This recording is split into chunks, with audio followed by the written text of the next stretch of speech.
Record. अब ध्यान से पढ़ना, देखो national income at current prices and constant prices. National income निकालनी है एट करंट प्राइस और एट कांस्टेंट प्राइस। अब आप बोलोगे सर ये करंट प्राइस क्या है, कांस्टेंट प्राइस क्या होता है? देखो ध्यान से पढ़ते हैं। National income at current price किसकी बात कर रहे हैं? National income at current price. ध्यान से देखो, it is the money value of all the final goods and services produced by the normal resident of the country in a year। Money value मतलब पैसों के अंदर वैल्यू को तोड़ रहे हैं। किसकी वैल्यू को तो मेजर कर रहे हैं? फाइनल गुड्स की। कौन से goods? Final goods, intermediate goods नहीं। कौन से गुड्स? फाइनल गुड्स और फाइनल सर्विसेज। कौन बना रहा है? कौन बना रहा है? Produce by the normal residents of the country.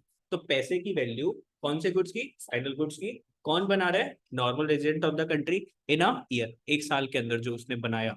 Measured at the prices of the current year. आज के जो प्राइस चल रहे हैं उस प्राइस के हिसाब से हम उसके क्या निकाल रहे हैं? वैल्यू निकाल रहे हैं। अब जैसे मान लो कोई गुड्स है, जैसे मान लो एक गुड्स का एग्जांपल ले लो, कोई गुड्स का एग्जांपल दे दो।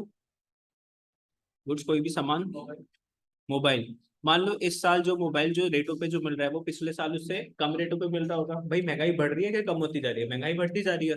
तो अगर मैं बात कर रहा हूँ 2021 की, 2021 के अंदर अगर मैं बोलता हूँ कि जो राइस जो आते थे वो 40 रुपीज पर केजी आते थे, लेकिन 2020 की अगर हम बात करें तो वो 40 रुपए के किलो वाला जो राइस जो था आज वो कितने का आ रहा है? 50 रुपीज पर केजी का आ रहा है। कितने का आ रहा है? 50 रुपीज पर केजी। लेकिन हम यहाँ पे जो नेशनल इनकम जो निकाल रहे हैं वो किस प्राइस पे निकाल रहे हैं? आज के प्राइसेस पे निकाल रहे हैं। तो चावलों का आपको प्राइस कौन सा लेना है? पिछले साल का? किस साल का? इस साल का आपको प्राइस लेना है। तो what is national income at current price? Sir market value. देखो कुछ लर्न नहीं करना, market value of final goods and services produced by the resident of the country in a year. ठीक है, money value of the final goods and services जो कि बनाया गया है bye the normal resident of the country during a financial year या during a current year. ठीक है, एट द करंट प्राइसेस। इसी साल बनाया, आज इस साल के प्राइसेस के ऊपर, उसको क्या बोलोगे? National income at current price. For example measurement of India national income of 21-22 at the prices of 21-22। तो 21-22 के हम नेशनल इनकम निकाल रहे हैं, प्राइस कौन सा ले रहे हैं? 21-22 के प्राइसेस ले रहे हैं। This is also known as, देखो ध्यान से, national income at current prices को क्या बोला जाता है? Nominal national income. क्या बोलते हैं इसको? नॉमिनल नेशनल इनकम भी बोलते हैं। It does not show the true picture of economic growth of the country as any increase in the nominal national income may be due to rise in the price level without any change in the physical output। अब बेटा देखो ध्यान से, ये क्या लिख रहा है? क्या लिख रहा है? It does not show the true picture of economic growth of the country. अगर हम national income at current prices से निकालते हैं तो क्या हमें अपनी इकोनॉमी की ग्रोथ के बारे में पता चलता है? नहीं पता चलता। क्या बोल रहे हैं? हमें ट्रू पिक्चर नहीं पता चलती कि हमारी कंट्री ग्रो कर रही है नहीं ग्रो कर रही। कब कब कब? जब हम national income at current prices के हिसाब से उसको निकालते हैं। क्या निकाल रहे हैं? National income at current price के हिसाब से जब हम उसको कैलकुलेट कर रहे हैं। ठीक है, चलो अब ध्यान से, national income at current price से निकाल रहे हैं। ऐसा क्यों है? ध्यान से देख रहा हूँ, किसी भी कंट्री की जो डेवलपमेंट होती है वो किससे हम देखते हैं? प्रोडक्शन से। किससे कंपेयर करते हैं? प्रोडक्शन से। अगर मुझे देख रहा है इंडिया ग्रो कर रहा है तो मुझे इंडिया की प्रोडक्शन चेक करनी पड़ेगी। आप मान लो ना, जैसे मान लो आप लोगों की एक कंपनी थी, कंपनी ए। किसकी बात कर रहा हूँ मैं? कंपनी ए की बात कर रहा हूँ। कंपनी ए ने 1000 मोबाइल फोन बनाए। कितने मोबाइल फोन बनाए? 1000 मोबाइल फोन बनाए। इसका प्राइस कितना था? एक मोबाइल फोन का प्राइस था मान लो 10,000 का एक मोबाइल फोन था। तो इसने कितनी इनकम जनरेट करी नेशनल इनकम के अंदर? 1 2 3 4 5 6 7, 1 करोड़। अब अगर ये प्राइस मैं कर दूं 11,000 रुपए का, कितना प्राइस कर दिया मैंने? 11,000 रुपए का। भाई money value of goods and services आज का प्राइस कितना हो गया इसका? 11,000 रुपए का हो गया। मान लो इसने 2021 के अंदर कितने फोन्स बनाए थे? 1000 फोन्स बनाए थे। 2022 में भी कितने फोन्स बना रहे? 1,000 फोन्स बना रहे हैं। लेकिन 2022 में इसने एक फोन का प्राइस कितना कर दिया? 11,000 रुपए का प्राइस कर दिया। अब यहाँ पर अगर हम देखेंगे तो कितना हो जाएगा? ये कितना हो जाएगा? 1 करोड़ था ना जब, अब कितना हो जाएगा? 1.1 करोड़ हो जाएगा। 1.1 करोड़ इसका प्राइस हो गया। अब भाई आप देखो तो यहाँ पे इसने कुछ एक्स्ट्रा पैसे कमाए नहीं कमाए? एक्स्ट्रा पैसे कमाए। क्या हम इसको इकोनॉमिक ग्रोथ बोल सकते हैं? इकोनॉमिक ग्रोथ नहीं बोलेंगे, क्योंकि हम यहाँ पे इसकी क्या चेक करते हैं? प्रोडक्शन चेक करते हैं। क्या चेक करते हैं? प्रोडक्शन। पिछले साल भी कितने फोन्स बनाए? 1000 फोन्स बनाए। इतने साल, इस साल भी कितने फोन्स बनाए? 1000 फोन्स बनाए। अब आप ये नहीं बोल सकते कि सर हम प्राइस बढ़ाते जा रहे हैं तो हमारी इंडियन डेवलपमेंट होती जा रही है। नहीं, प्राइस से डेवलपमेंट नहीं होती। प्राइस से डेवलपमेंट नहीं होती। किससे डेवलपमेंट होती है? जब प्रोडक्शन बढ़े। ठीक है, जब प्रोडक्शन की कैपेसिटी बढ़े उसको हम क्या बोलते हैं कि हाँ भाई इंडिया की इकोनॉमिक डेवलपमेंट हुई। तो अब देखो ध्यान से क्या लिखा हुआ है, it does not show the true picture of economic growth of the country. ये इकोनॉमिक ग्रोथ नहीं दिखाता, as any increase in the nominal national income may be due to, इस इनकम को आप इंक्रीज कर सकते हो due to rise in the price level. Price के वजह से आपकी नेशनल इनकम में चेंज आ गया, तो उसको आप इकोनॉमिक डेवलपमेंट का नाम नहीं देते। Without any change in physical output, बेटा पहले पिछले साल भी 1000 मोबाइल फोन बनाए, इस साल भी 1000 मोबाइल फोन बनाए, तो फिजिकल आउटपुट में तो कोई चेंज नहीं आया। ठीक है, बात समझ गए ना अच्छे से। चलो अब बात करते हैं national income at constant price. पिछले साल भी प्राइस कितना था मोबाइल फोन का, 10,000 प्राइस था। इस साल भी मोबाइल फोन का प्राइस कितना है, 10,000 का मोबाइल फोन है। प्राइस कैसे चल रहे हैं, कांस्टेंट चल रहे हैं। चलो अब देखो क्या लिखा हुआ है, it is the money value of final goods and services produced by the normal resident of the country in a year. यहाँ तक क्या डेफिनेशन पूरी सेम है, पूरी डिटो कॉपी सेम है। Measured at base year price, measured at base year price, उसमें ऊपर क्या लिखा हुआ था, measured at price of current year, मतलब इस साल के प्राइसेस से हमने मेजर करा गुड्स एंड सर्विसेज जो हमने इस साल बनाई। लेकिन यहाँ पर ये क्या बोल रहा है, ये क्या बोल रहा है, measured at base year price. अब बेस ईयर प्राइस क्या होता है, देखो अगर मैं इंडिया की डेवलपमेंट चेक कर रहा हूँ किसी भी साल से, अगर मैं चेक कर रहा हूँ कि 2015 में इंडिया में क्या डेवलपमेंट थी और आज मैं कंपेयर कर रहा हूँ 2022 को उससे, तो 2015 क्या हो जाएगा मेरा बेस, 2015 क्या हो गया बेस, उससे मैं कंपेयर कर रहा हूँ किसको, 2022 को, कि भाई 7 साल के अंदर इंडिया में क्या चेंज आ गया। या 2019 के बाद ही देख लो ना, 2019 के बाद भी बहुत ज्यादा चेंज आ गया, कोविड के बाद से बहुत ज्यादा चेंज आ गया टेक्नोलॉजी के अंदर आप बात करो तो। हो सकता है अभी आप लोगों को मोबाइल फोन नहीं भी मिलता, लेकिन कितने छोटे छोटे बच्चों को मिल गया, 7th 8th क्लास के बच्चे मोबाइल फोन लेके चल रहे हैं। उनके माँ बाप सोच रहे थे इनको कब दिलाएंगे, 12th क्लास के बाद दिलाएंगे, लेकिन जबरदस्ती अभी दिलवाना पड़ा ऑनलाइन क्लास के चक्कर में। फोन्स लैपटॉप्स की मार्केट, गेमिंग की मार्केट, सोशल मीडिया देख लो कितना एकदम ड्रास्टिक चेंज आया, नहीं आया, बहुत ज्यादा चेंज आ चुका है 2019 से लेके। अब मैं कंपेयर कर रहा हूँ 2019 को, मैं कंपेयर कर रहा हूँ लेट सपोज 2022 से। तो 2019 के जो प्राइसेस जो होंगे वो क्या है, बेस प्राइस, वो क्या हो जाएंगे आपके बेस प्राइस। तो उससे आप कंपेयर कर रहे हो किसको, 2022। ठीक है, और अगर 2022 के प्राइसेस से आप नेशनल इनकम निकाल रहे हो तो वो क्या है, national income at current prices. और ये 2019 से निकाल रहे हो तो national income at constant prices. ठीक है, यहाँ पर हम क्या चेक कर रहे हैं, प्रोडक्शन चेक कर रहे हैं। देखो क्या लिखा हुआ है, base year is the normal year which is free from price fluctuations. यहाँ पे हम प्राइस फ्लक्चुएशन की वजह से नेशनल इनकम नहीं बदल रही। Presently 11/12 is taken as the base year in India. तो अगर हम इंडिया का बेस ईयर की बात करें तो कौन सा साल लेते हैं, किससे चेक करते हैं, 2011-12 से चेक करते हैं बेस ईयर को। If we measure India national income of 2021 and 22 at a price of 11-12, बेटा देखो हम नेशनल इनकम कब निकाल रहे हैं, नेशनल इनकम कब निकाल रहे हो आप, 21-22 के अंदर, लेकिन प्राइसेस कौन से ले रहे हो, 11-12 के। आपने बोला कि मैंने 1000 मोबाइल फोन बनाए, लेकिन 2011 और 12 के अंदर वो मोबाइल फोन आप लोग कितने का बेचते थे, then it is termed as national income at constant price. और करंट प्राइस की बात करूं तो 1000 फोन बनाए, प्राइस कौन से साल का ले रहे हो, 21-22 का ही प्राइस ले रहे हो। ठीक है, it is also known as real national income, इसको क्या बोलते हैं, real national. It shows the true picture of economic growth, ये सच दिखाती है of the country, as any increase in the real national income is due to increase in output only. 2011 से आज हम कंपेयर कर रहे हैं 21-22 को, तो अब अगर हम बात करें प्राइसेस तो सेम ले रहे हैं, फिर भी नेशनल इनकम ज्यादा आ रही है, क्यों, क्योंकि आपने आउटपुट ज्यादा बनाया होगा। जैसे मान लो एग्जांपल ले लो, आपकी कंपनी थी, कंपनी ए, क्या बनाती थी कंपनी, मोबाइल बनाती थी। 2011 में भी इसने क्या बनाए, मोबाइल्स बनाए, और आज भी 2022 के अंदर ये क्या बना रही है, मोबाइल बना रही है। ध्यान से देखता हूँ, इसका एक मोबाइल का जो प्राइस जो था, मान लो उस टाइम में कितना था, 10,000 का एक मोबाइल फोन था, और आज भी मोबाइल फोन कितना लेना है हमें, प्राइस 10,000 ही लेना है, प्राइस के अंदर हमें चेंज नहीं करना। लेकिन उस टाइम इस कंपनी ने कितने पैसे कमाए थे, 1 करोड़ रुपए कमाए थे, और 2022 के अंदर कितने पैसे कमा रही है, 10 करोड़ कमा रही है। तो क्या आप प्रोडक्शन निकाल सकते हो, प्रोडक्शन निकाल सकते हो, नहीं निकाल सकते। अगर कंपनी ने 1 करोड़ रुपए कमाया और एक फोन 10,000 का बिकता है, तो बताओ कंपनी ने कितने फोन बेचे, कितने फोन बेचे, आउटपुट कितना था कंपनी का, 1 crore. 1 2 3 4 5 6 7 divided by 1 2 3 4, 4 zero 4 zero हटा दी, 1 2 3 4, कितने मोबाइल फोन हो गए, 1,000। और अब यहाँ पे बात करते हैं 2022 की, तो यहाँ पे हम इसकी सेल्स चेक कर रहे हैं, आउटपुट चेक कर रहे हैं, कितना बनाया होगा इसने, तो 10 करोड़ में कितनी जीरोस, 8 जीरोस।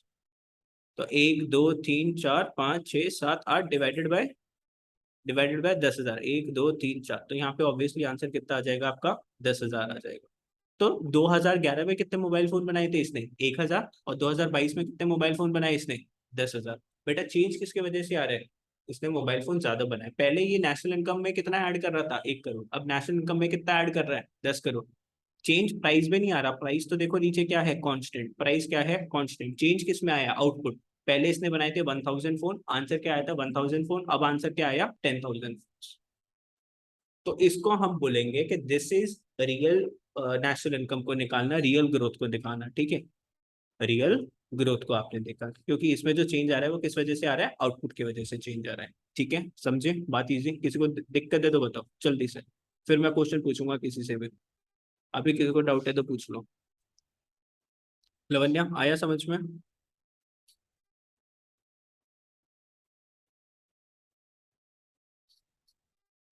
लवन्या,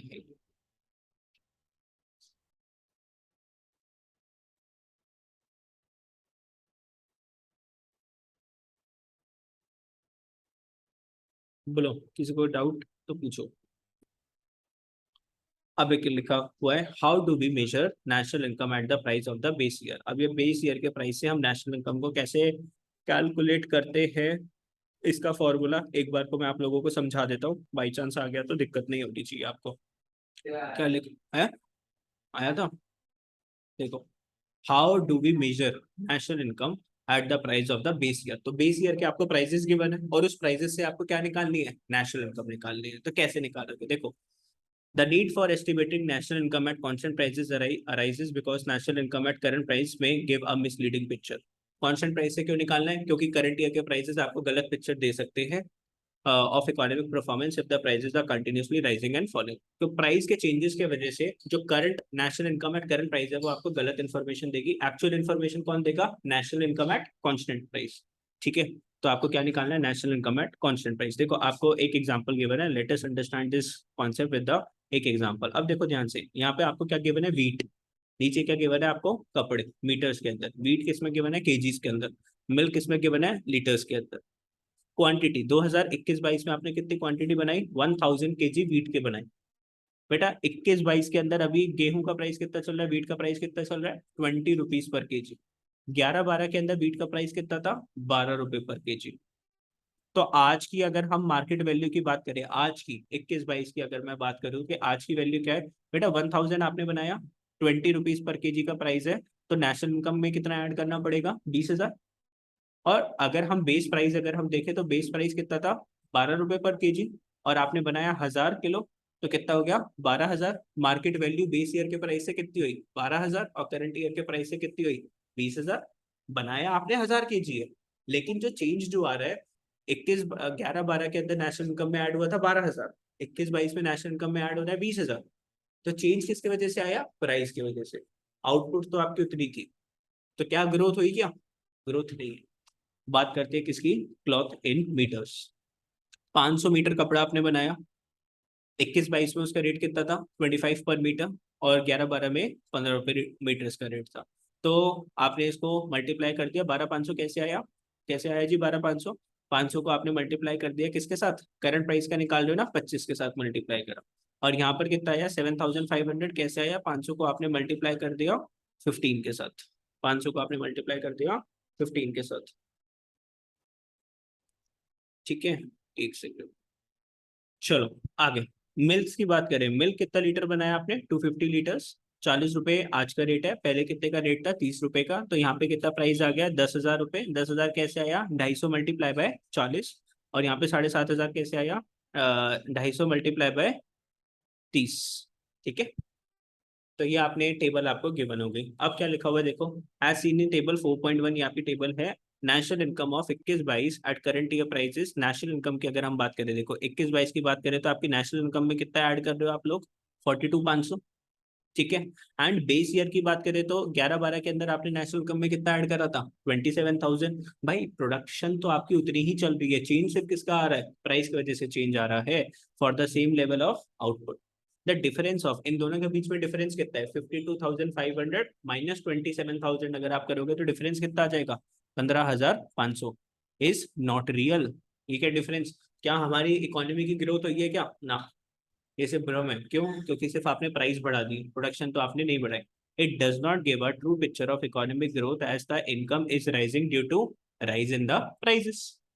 ठीक है, आगे चलो देखो। So real growth of economy can be measured only through national income at constant price. National income at constant price से आप मेजर कर पाओगे। नाउ देखो, conversion of national income at current price into constant price, आप इसको convert कैसे करोगे? Current prices से आपने जो नेशनल इनकम निकाली, कितनी निकाली आपने? नेशनल इनकम निकाली आपने 42,500 निकाली। 42,500 को आप कंपेयर करोगे किसमें? 27,000 से कन्वर्ट करना है तो कैसे करोगे? देखो, this can be done by eliminating the effect of price changes. बेटा 42,500 को आपको किसके पास पहुंचाना है? 27,000 के पास अगर आपको पहुंचाना है तो आपको क्या करना पड़ेगा? किस में चेंज करना पड़ेगा? प्राइस। यहाँ पे आपने थोड़े से प्राइजेस ज्यादा ले रखे हैं, प्राइजेस आपने 21-22 के आपने प्राइजेस ले रखे हैं, और यहाँ पे आपने जो प्राइजेस ले रखे हैं वो कौन से प्राइस ले रखे हैं? 11-12 के प्राइजेस को ले रखा है आपने, है ना? डन। तो अगर आपको 42,500 को 27,000 में कन्वर्ट करना है तो क्वांटिटी तो सेम थी ना, बस जिससे आपने मल्टीप्लाई करा प्राइस के साथ वो क्या था? अलग था। ठीक है, तो price index is an index, तो आपको क्या लेना पड़ेगा? प्राइस इंडेक्स से आपको कैलकुलेट करना पड़ेगा। ये आपने क्लास 11th में भी कैलकुलेट करा था। देखो सीधा फॉर्मूले पे आ जाते हैं। तो national income at constant price से अगर आप निकालोगे तो national income at current price आप लिखोगे divided by current price index multiply by 100। इसको कैसे करोगे? जैसे for example, if the price index for the current year is, मान लो इस साल का प्राइस इंडेक्स आपको ये गिवन होगा क्वेश्चन के अंदर, इस साल का प्राइस इंडेक्स कितना है आपका करंट ईयर का? 150। And national income at current prices, इस साल की नेशनल इनकम कितनी आ रही है? कितनी है ये? 1, 2, 3, 4, 1,50,000 करोड़। इस साल की नेशनल इनकम आपके पास कितनी आई? 1,50,000 करोड़ से आई। और इस साल का करंट ईयर का प्राइस इंडेक्स कितना गिवन है आपको? 150 गिवन है। अब आपको क्या निकालना है? National income at constant price निकालना है। अभी आपको करंट प्राइस गिवन है, ये national income at current price given है, ध्यान से सुन लो मेरी बात। National income at current price given है, आपको निकालना है national income at constant price. तो बेटा ये कितना आया? 1.5 लाख डिवाइडेड बाय किससे करा? 150। ये क्या है? करंट ईयर का प्राइस। और बेस ईयर का इंडेक्स हम हमेशा क्या लेते हैं? 100। बेस ईयर का इंडेक्स क्या लेते हैं? 100। तो ये कितना आ गया हमारे पास? 1 लाख करोड़, क्योंकि ये 1.5 लाख क्या था? करोड़ था। ये 1.5 लाख करोड़ था, तो जो आंसर आया 1 लाख आया, तो करोड़ आपने फिर लगा दिया। अब ध्यान से देखो ना, ध्यान से देखो, ये जो 1.5 लाख है ना, ये किसके बराबर है? 150 के बराबर। अच्छा चलो मैं आपको बोलता हूँ, आप लोग चॉकलेट्स लेकर आए। क्या लेकर आए? चॉकलेट्स लेकर आए। बार बार मैं एक ही एग्जांपल समझाता रहता हूँ। आप 150 चॉकलेट्स लेकर आए, और उन 150 चॉकलेट्स की जो कीमत थी ना वो थी 1.5 लाख रुपए। वो 150 चॉकलेट्स कितने की थी? 1.5 लाख की थी। तो बताओ बेटा, 100 चॉकलेट्स कितने की आएंगी मार्केट में? तो आप लोग क्या करोगे ना, बचपन से सीखते आ रहे हो, क्या करोगे? आप क्या बोलोगे? 1.5 लाख डिवाइडेड बाय 150। अगर आपने ये करा तो एक चॉकलेट का प्राइस आ गया। मैंने आपसे क्या पूछा? 100 चॉकलेट का प्राइस, तो आपने मल्टीप्लाई बाय 100 कर दिया। तो मुझे यही तो प्राइस निकालना है ना। आज का जो इन्फ्लेशन का जो प्राइस है, करंट ईयर का जो नेशनल इनकम जो इंडेक्स जो आपको जो गिवन है, वो इंडेक्स कितना चल रहा है? 150। और 2011-12 में कितना था? 100। तो हमें इस 150 की चीज को कहाँ पे पहुंचाना है? 100 के पास पहुंचाना है ना। ये जो 1.5 लाख रुपए जो है, ये किसका प्राइस गिवन है? 150 चॉकलेट्स का। और हमें किसका प्राइस निकालना है? 100 चॉकलेट्स का। तो मैंने डिवाइडेड बाय 150 करा, मल्टीप्लाई बाय 100 करा। समझे मेरी बात? तो आंसर कितना आ गया? 1 लाख करोड़। ठीक है, डन।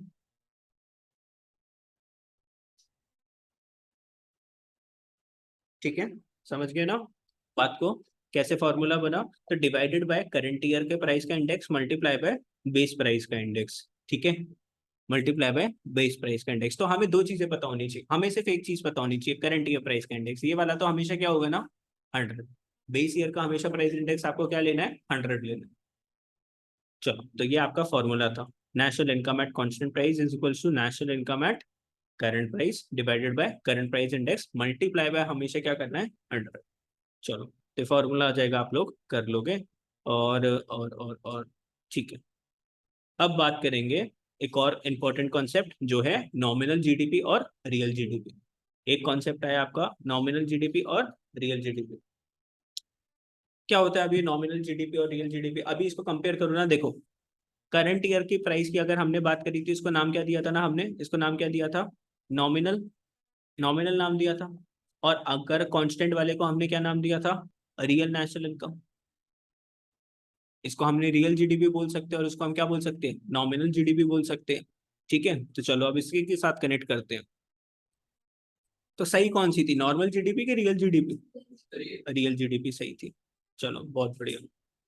नॉमिनल जीडीपी और जीडीपी एट करंट प्राइस, ठीक है, रियल जीडीपी और जीडीपी एट कांस्टेंट प्राइस। अब आपसे ये क्वेश्चन पूछते हैं कि जीडीपी, नॉर्मल जीडीपी एक्चुअल आपकी डेवलपमेंट दिखाती है कि रियल जीडीपी आपकी एक्चुअल डेवलपमेंट दिखाती है? कौन सी? रियल जीडीपी आपकी एक्चुअल डेवलपमेंट दिखाती है। तो when the GDP of the current year is estimated on the basis of the price of the same year, GDP आप निकालते हो कौन से साल के प्राइस से? करंट ईयर के प्राइस से निकालते हो, उसको क्या बोलते हो? Nominal GDP. And when the GDP of the year is estimated on the basis of base year price, country की जीडीपी निकाल रहे हो बेस ईयर के प्राइस, और बेस ईयर क्या है आपका? 2011 2012, उसको आप लोग क्या बोलते हो? Real GDP. बात क्लियर हो गई? ठीक। अब ध्यान से देखो, real GDP is more then nominal GDP. अगर ऐसा कुछ सिचुएशन है, आपकी जो रियल जीडीपी है वो किससे ज्यादा है? नॉर्मल जीडीपी से ज्यादा है, नॉमिनल जीडीपी से ज्यादा है। तो इसका मतलब क्या, करंट ईयर का प्राइस ज्यादा है कि बेस ईयर के प्राइस ज्यादा है? बेस ईयर के प्राइस ज्यादा। तो बेस ईयर के प्राइस ज्यादा है किससे? करंट प्राइसेस से। मतलब 2011-12 के प्राइस ज्यादा थे किससे? 2021-22 के प्राइसेस से। तो price level in the base year is more than the price in the current year. सही बात है ना? बात तो सही है। आगे, real GDP is equal to normal GDP, तो price in the year is same. Base year का भी प्राइस सेम है, करंट ईयर का भी प्राइस सेम है। Real GDP is less than nominal GDP, मतलब price level in the base year is less than the price in the current year. Real GDP is less than the nominal GDP. तो real GDP मतलब base year का price कम है आज के price से। तो price level in the base year is less then the price in the current level. ठीक है, पढ़ सकते हो इसको। क्या मतलब है इसका कि real GDP is less than nominal GDP? तो आपको लिख के बताना पड़ेगा कि इस लाइन का मतलब क्या है। ठीक है, वो पूछेगा what do you mean by this statement, तो आपको इसी चीज को नीचे लिखना है। Which is better? अब इसमें देखो आपसे क्वेश्चन पूछा, which is better, nominal GDP और real GDP?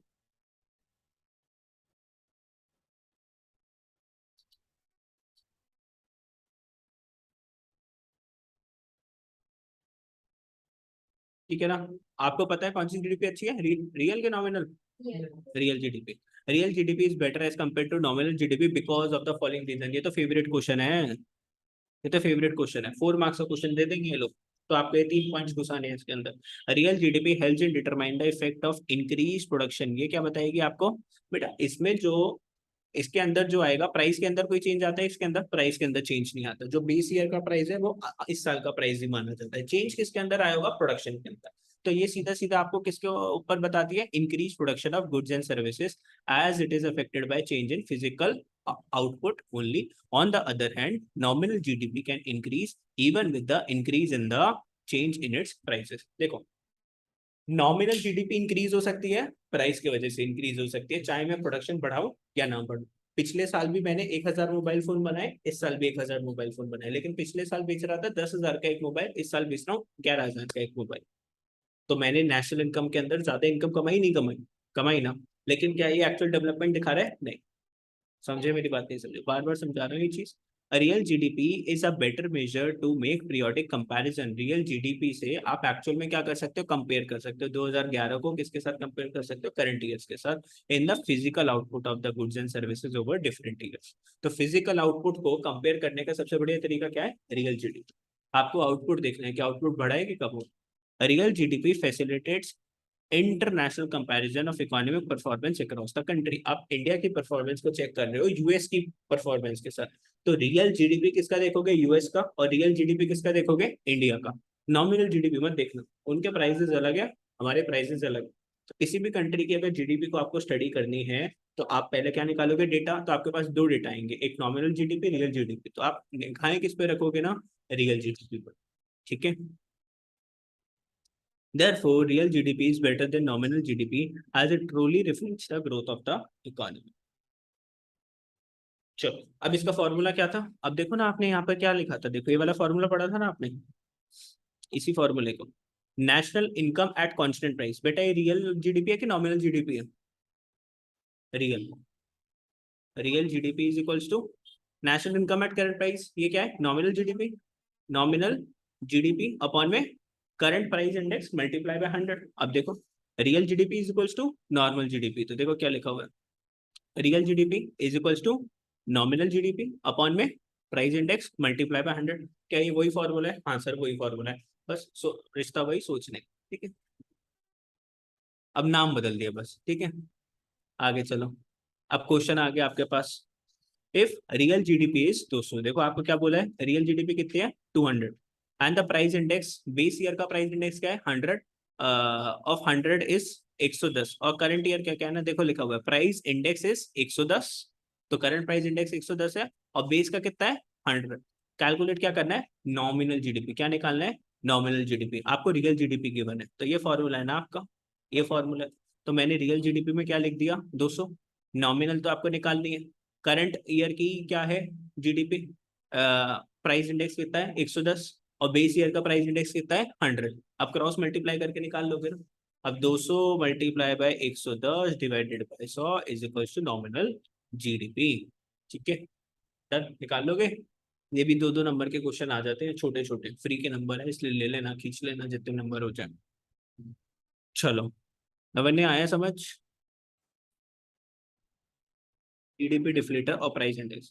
Nominal GDP is affected by both change in the price and the physical output. Nominal GDP मतलब पहली वाली, national income at current price, वो चेंज हो सकती है आउटपुट से भी और चेंज हो सकती है प्राइस से भी। लेकिन जो रियल जीडीपी थी एट कांस्टेंट प्राइसेस, वो सिर्फ चेंज होती थी आउटपुट से। ठीक है, दिमाग रखना, बाद में क्या हो जाए ना, खिचड़ी बन जाती है बहुत सारी, क्योंकि बहुत सारी चीज दिमाग में हो जाती है ना, इसलिए मैं वही चीज बार बार क्या करता रहता हूँ, रिपीट करता रहता हूँ। मैं जितनी बार रिपीट करवा दूंगा, क्योंकि घर में तो तुम लोगों को पढ़ना नहीं है, अभी तो हर वो हार आ रहे हैं ना, मस्तियां। As we have seen, nominal GDP is affected by both changes in the price and the physical output. On the other hand, real GDP is affected by change in the physical output only. ये तो पुरानी बात थी। To eliminate the effect of price changes and to determine the real change in the physical output. अब आपको क्या करना है ना, प्राइस के चेंज को आपको इग्नोर करना है, और सिर्फ किस बेसिस के ऊपर कैलकुलेशन करनी है, फिजिकल आउटपुट के ऊपर आपको कैलकुलेट करनी है। वी कैन यूज, किसको यूज कर सकते हो, जीडीपी डिफ्लेटर। तो जीडीपी डिफ्लेटर को यूज करके क्या मैं नॉमिनल जीडीपी से भी वो निकाल सकता हूँ क्या, ग्रोथ निकाल सकता हूँ, नहीं निकाल सकता, इकोनॉमिक ग्रोथ निकाल सकता हूँ, सर निकाल सकते हैं ना, क्योंकि जीडीपी डिफ्लेटर से मैं किसको खत्म कर दूंगा, प्राइस को खत्म कर। जीडीपी डिफ्लेटर क्या बोल रहा है कि आप किसको खत्म कर सकते हो, प्राइस के इफेक्ट को खत्म कर सकते हो, जिसके वजह से नेशनल इनकम के अंदर चेंज आया। भाई नेशनल इनकम के अंदर चेंज किस वजह से आ सकता है, या तो प्रोडक्शन की वजह से आ सकता है, या फिर चेंज इन प्राइस की वजह से आ सकता है। अब प्राइस और आउटपुट का चेंज किसके अंदर आता है, नॉमिनल जीडीपी के अंदर आता है। अब नॉमिनल जीडीपी से हमने क्या बोला था, अगर आप जीडीपी निकालोगे तो सही नहीं निकलेगी, लेकिन बेटा अगर मैं इसके ऊपर अटैक कर दूं जीडीपी डिफ्लेटर का, नॉमिनल जीडीपी पे किसका अटैक कर दूं, जीडीपी डिफ्लेटर, तो जीडीपी डिफ्लेटर क्या चीज हटा देगा, प्राइस का जो चेंज है उसको हटा देगा, तो सिर्फ चेंज किसका बचेगा, फिजिकल आउटपुट। तो क्या ये भी सही जीडीपी बताएगा, हाँ जी सर सही बताएगा। तो देखो क्या लिखा हुआ है, GDP deflator measures the average level of the price of all the goods and services that make up the GDP. तो ये प्राइसेस का क्या कर देता है, एकदम एवरेज कर देता है, प्राइसेस को क्या कर देता है, एवरेज कर देता है, जो भी फ्लक्चुएशन होती है ना प्राइसेस के, उसको क्या कर देता है, एक एवरेज कर देता है। It is the ratio of nominal GDP to the real GDP of the current year. तो देखो क्या लिखा हुआ है, जीडीपी डिफ्लेटर का फॉर्मूला क्या है, ध्यान से देखो एक बार, जीडीपी डिफ्लेटर का फॉर्मूला, नॉमिनल जीडीपी अपॉन में real GDP multiply by 100, simple सा फॉर्मूला है। If nominal GDP is 15,000 crore और रियल जीडीपी कितनी है 12,000 करोड़, देन जीडीपी डिफ्लेटर कितना होगा, जीडीपी डिफ्लेटर कितना होगा भाई, 15,000, ऊपर कौन सा आएगा, नॉमिनल जीडीपी, नीचे कौन सा आएगा, रियल जीडीपी, मल्टीप्लाई बाय 100, कितना आ गया, ₹125। देखो देखो, अच्छा ये वाला फॉर्मूला समझे थे आप लोग, ये वाला फॉर्मूला समझे थे, madam madam madam madam madam, ऐसे गुस्ताखी। अच्छा बेटा, रिश्ता वही सोचते ही बस ये करना है। अच्छा देखो, मैं अगर इस प्राइस इंडेक्स को यहाँ पे ले जाऊंगा, तो ये रियल जीडीपी नीचे आ जाएगा ना, मैं इस फॉर्मूले को ऐसे लिख सकता हूँ क्या, price index is equals to, ये कौन सा प्राइस इंडेक्स होता है नीचे वाला, करंट ईयर का प्राइस इंडेक्स होता है ना, ये करंट ईयर का प्राइस इंडेक्स है, is equals to nominal GDP upon में रियल जीडीपी इंटू में 100। अभी देखो, nominal GDP upon real GDP, आपने यहाँ पे क्या लिखा रखा है, नॉमिनल जीडीपी अपॉन में रियल जीडीपी, यहाँ पे भी मल्टीप्लाई बाय 100, यहाँ पे भी मल्टीप्लाई बाय 100, लेकिन इसके इक्वल्स टू में जो आंसर जो आ रहा है वो क्या है, करंट प्राइस इंडेक्स। तो ये जो 125 जो आ रहा है ना इक्वल टू में, ये क्या है, करंट प्राइस इंडेक्स। अरे वाह, मतलब फॉर्मूला तो वही चलता आ रहा है ना बचपन से, पहला फॉर्मूला भी वही था, वो फिर पैदा होके रियल जीडीपी नॉमिनल जीडीपी बना, और अब वो क्या बड़ा होके क्या बन गया, जीडीपी डिफ्लेटर बन गया। बात तो वही चल रही है ना, है ना।